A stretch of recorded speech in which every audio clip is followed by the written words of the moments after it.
Happy birthday to you, happy birthday to you.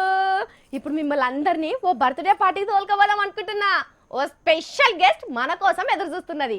రాండ్రి, నాతో అందరు వచ్చి నిండు నూరేళ్ళు చల్లగా బతుకుమని అచ్చింతలేసి దీవెనార్తి పెట్టి అద్దాం. రాండ్రి. అందరు వచ్చినట్టేనా చుట్టాలు? సుజాత చెప్పింది నా గురించే. నా పేరు కోహ్లీ అంటారు. అమెరికాలో ఉంటా. మంది ఎక్కువ వస్తారు. జూ ఇన్ఛార్జ్ జేక్ గాని పిలిచి వారి 4 కేకులు ఎక్కువ తెమ్మంటే 3 తెచ్చిండి పిసినారు సన్నాసి. అదే బ్లాక్ ఫారెస్ట్ కేకు తెమ్మని అదన్నా తెచ్చిండో లేదో నేను వీపులా కొరక.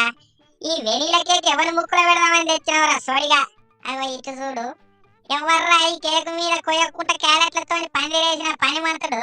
ఏడికెళ్ళి మోపైతారో ఏందో పోరి. అరే పోరలు, అసలే నా ఆఖరి గడియలు. మీరు సెల్ ఫోన్లు కెమెరాలు కింద సాల్వ్ చేసి పెట్టుకోరి, నేను వచ్చి కేక్ కటింగ్ చేస్తా. ఓ కేక్ కట్ చేస్తుంటే హ్యాపీ బర్త్డే పాట వాడరేం వస్తు.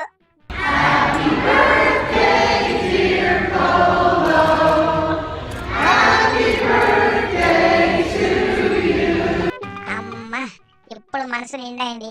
చిట్టి ఇందా నీకు ముక్క కావాలనా?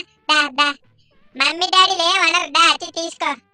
ఓర్ని కేక్ ఎప్పటిదిరా ముక్క వాసన రావట్టే. సిప్పో, ఇక గిఫ్టులు బాగానే తెచ్చిర్రు కదా. ఇటు రూపాయలు ఇప్పి చూస్తా. ఇలా ఏం తెచ్చి కాలం పెట్టిర్రో ఏందో. ఈ దుకాణ పూలు ఎట్లా ప్యాక్ చేస్తారో కానీ జల్ది వెళ్ళి పాడుగావు. అబ్బా వెళ్ళింది. వారిని బిస్కెట్ల ప్యాకెటా? ఇంత దానికి అంత పెద్ద డబ్బెందుకురా దమ్ము గట్టిగా. అన్నట్టు నా కథ ఏందో చెప్పలే కదా. దేవనార్తి పెట్టింది కాబట్టి నా కథ అంతా ఒక్కటే ముక్కలు చెప్తున్నా మీకు. ఇగో నాకు ఇప్పుడే 60 ఏళ్ళు మీద పడ్డాయి. దునియాలో బతికి కేక్ తింటున్న ముసలి సింపాంజీ నేనే. నేను 16 గొరిల్లాలకు అమ్మమ్మను, ఇంకో 12 గొరిల్లాలకు తాతమ్మను, ఇంకో 3 గొరిల్లాలకు ముత్తాతమ్మను. ఇక ఊరు రమ్మంతండి, కాడు రమ్మంతంది నన్ను. మొన్ననే ఆపరేషన్ చేసిర్రు డాక్టర్లు. ఇక ఎన్నొద్దులు బతుకుతున్నో తెలియదు.